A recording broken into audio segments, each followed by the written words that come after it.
Have you ever woken up with that feeling that the world expects everything from you before the sun even rises? As if every morning were a test to pass, a to-do list to complete, an unattainable standard to chase? You are not alone. In a universe that glorifies productivity as synonymous with value, it's easy to forget that kindness is also a revolutionary act. And today, I want to invite you to a silent revolution. One that doesn't demand you change who you are, but that recognizes who you already are. Imagine waking up without that knot in your stomach, without the voice whispering, "You should be doing more." Instead, just breathe. 1 minute, 3 deep breaths, nothing more. This is the first micro habit, a reminder that you are not a machine to be switched on in a rush.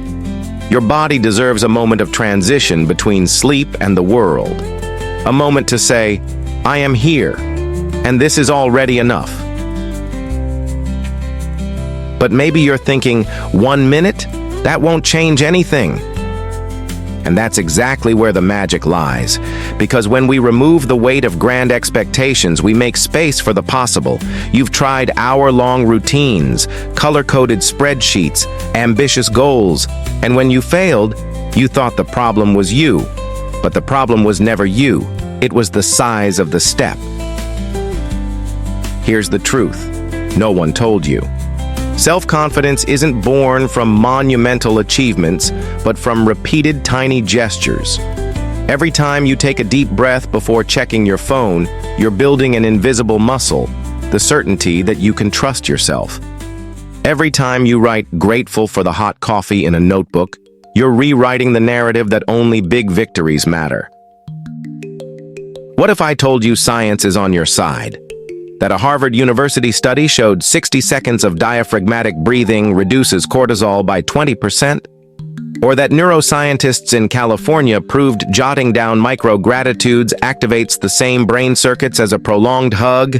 This isn't self-help, it's self-science. But let's go beyond theory. Let's talk about the practice no one shows on Instagram. The day you wake up late, the kids crying, traffic chaos. On mornings like these, there's no room for 30-minute meditations or flawless journaling. But there's room for 10 seconds. 10 seconds of closed eyes in the car before starting the engine. 10 seconds of whispering, "It's okay," while the coffee heats up. 10 seconds that remind you, even in chaos, you can choose not to betray yourself. This is what no one talks about. Zen mornings aren't for perfect days. They're for real days. The ones where you stumble, forget, run late. Because it's on these days that micro-habits reveal their power. They're flexible, adaptable, like a friend who doesn't demand explanations, just whispers, "Start over now," without guilt. Have you heard of the butterfly effect? The idea that a butterfly flapping its wings in Brazil could cause a tornado in Texas. Well, your micro-habits are those wings. 1 minute of breathing today could plant the seed for you to say no to a draining project a year from now. 2 minutes of gratitude might, over time, rewrite the belief that you never have enough. But maybe you still resist. This is too small, you think. I need radical change. Let me share a secret. Great transformations rarely begin with giant leaps. They begin with micro-courage. The courage to prioritize yourself for 1 minute in a world that demands 100. The courage to replace "I need to be better" with "I'm okay like this for today."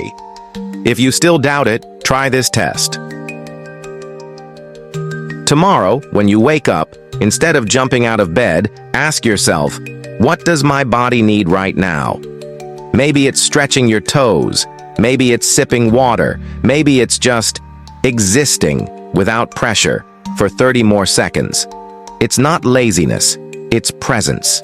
Little by little, these micro gestures will reveal something profound.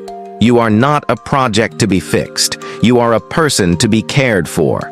And care doesn't demand heroism. It only asks for gentle consistency. Remember, no one builds a castle in a day, but every brick, no matter how small, brings you closer to the roof. Your morning is the day's first brick. It doesn't need to be golden. It can be simple. It can be small. It just needs to be yours. Now imagine a future where waking up isn't a battle but an acknowledgement. A silent hello to yourself. A ritual that doesn't fit into motivational posts but fits perfectly into your real life. This future isn't distant. It's 10 minutes away. 10 minutes that don't demand willpower. Just the decision to stop waging war against who you are. I don't promise it'll be easy. I promise it'll be possible. Because you don't need to get it right every time. You just need to try again.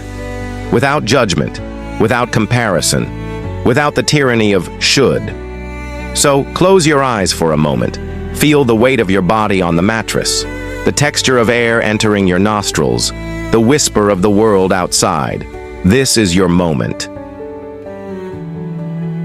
The only one that truly matters. And it's already here.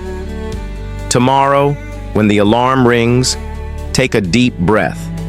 Not to change the world, just to remember that you belong to it. The rest, the gratitude, the sounds of nature, the kindness, will come naturally. Because when we care for the beginning, the middle and end take care of themselves. You've carried too many stones on your back. It's time to swap them for flowers. Flowers that fit into 1 minute, into 2 handwritten notes, into 10 minutes of conscious existence. Flowers that, together, will grow into an entire garden. And when someone asks your secret, you'll smile and say, "There's no secret, just life, 1 minute at a time." Because in the end, it's not about mastering mornings. It's about recognizing yourself as human, imperfect, whole, and enough, exactly as you are.